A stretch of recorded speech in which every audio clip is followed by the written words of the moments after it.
Reagan was elected to the presidency, he installed Louis Giuffrida as head of FEMA, the Federal Emergency Management Agency.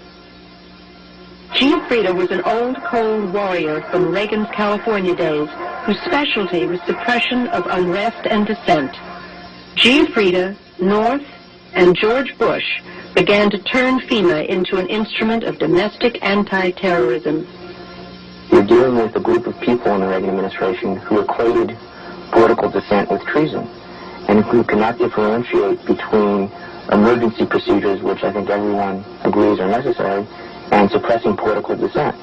And with North and Poindexter and Casey, you have a group of people who saw Americans who disagree with them as the enemy.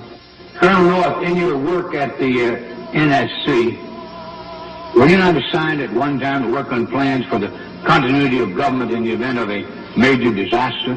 Mr. Chairman. I believe that question touches upon a highly sensitive and classified area, so may I request that you not touch upon that, sir. I was particularly concerned, Mr. Chairman, because I read in Miami papers and several others that there had been a plan developed by that same agency, a contingency plan in the event of emergency that would suspend the American Constitution. And I was deeply concerned about it and wondered if that was the area in which he had worked. May I most respectfully request that that matter not be touched upon at this stage. If we wish to get into this, I'm certain arrangements can be made for an executive session. And tragically, the only member who got close was Jack Brooks. And a radio host who says he predicted a staged attack on the World Trade Center involving Osama bin Laden as a fall guy in 2001 now says last week's Red Terror Alert is just a trial run for a massive staged terror attack initiated by the U.S. government. Pardon me. Alex Jones says the attack will occur before the end of October and could provide the, quote, neo-fascist bloodsuckers in the administration with fraudulent justification to invade Iran or Syria before November's midterm elections. It's the president signing a statement relating to a law that basically says I'm not going to obey this law if I don't feel like it, or something larger, more aggressive, domestic surveillance or any of these other things. Where are the constitutional checks? Is that machinery still present? Is it still working? Is it rusted, or is it not working at all? Well, it's not working very well. Yeah, please. Thank you, Mr. President.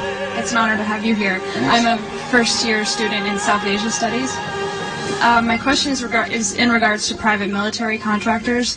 The Uniform Code of Military Justice does not apply to these contractors in Iraq. I asked your Secretary of Defense a couple months ago what law governs their actions. Mr. I'm going to ask him. Go ahead.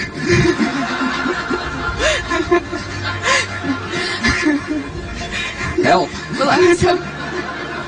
When the president had an opportunity to capture or kill Osama bin Laden, he took his focus off of him, outsourced the job to Afghan warlords, and Osama bin Laden escaped. 6 months after he said Osama bin Laden must be caught dead or alive, this president was asked, where's Osama bin Laden? He said, I don't know. I don't really think about him very much. I'm not that concerned. We need a president who stays deadly focused on the real war on terror, Mr. President. Well, I guess I said I'm not worried about Osama bin Laden. It's kind of one of those exaggerations. So I don't, I just don't spend that much time on it. I repeat what I said. I truly am not that concerned. Saddam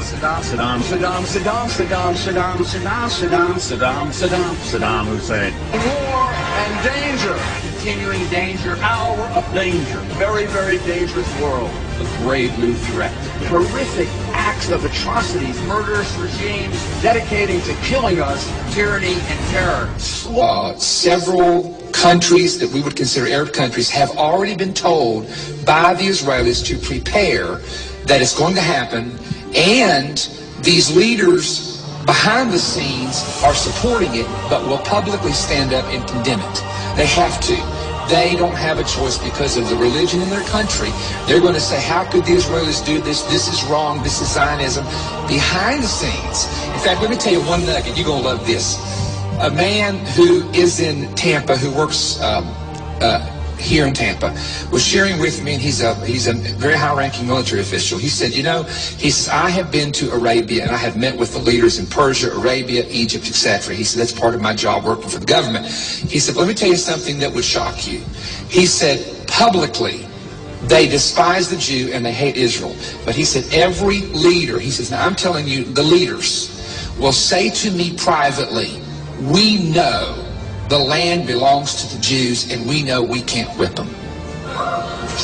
He said, privately they'll tell you that. But he said, when it comes to the public and to the propaganda, they will absolutely go the opposite direction. He said, I'm telling you, one-on-one, he started naming them, and it shocked me that he knew these people. He said, when you are one-on-one in a room with them, they'll say, we know. The FEMA plans to imprison American citizens have generated a lot of interest around the country in locating the potential prison camps throughout the country. These may be facilities currently being used as prisons, such as those you saw earlier, or prisons that are being built supposedly in the name of the war on drugs, or facilities that have other uses but which could be quickly used to detain large numbers of people, such as this Amtrak facility in Beech Grove, Indiana. All of the renovations to this property have involved putting in new fencing, electronic turnstiles, concrete flooring in unused warehouse buildings, and putting in large gas furnaces on buildings that were never heated any time in the past 20 years.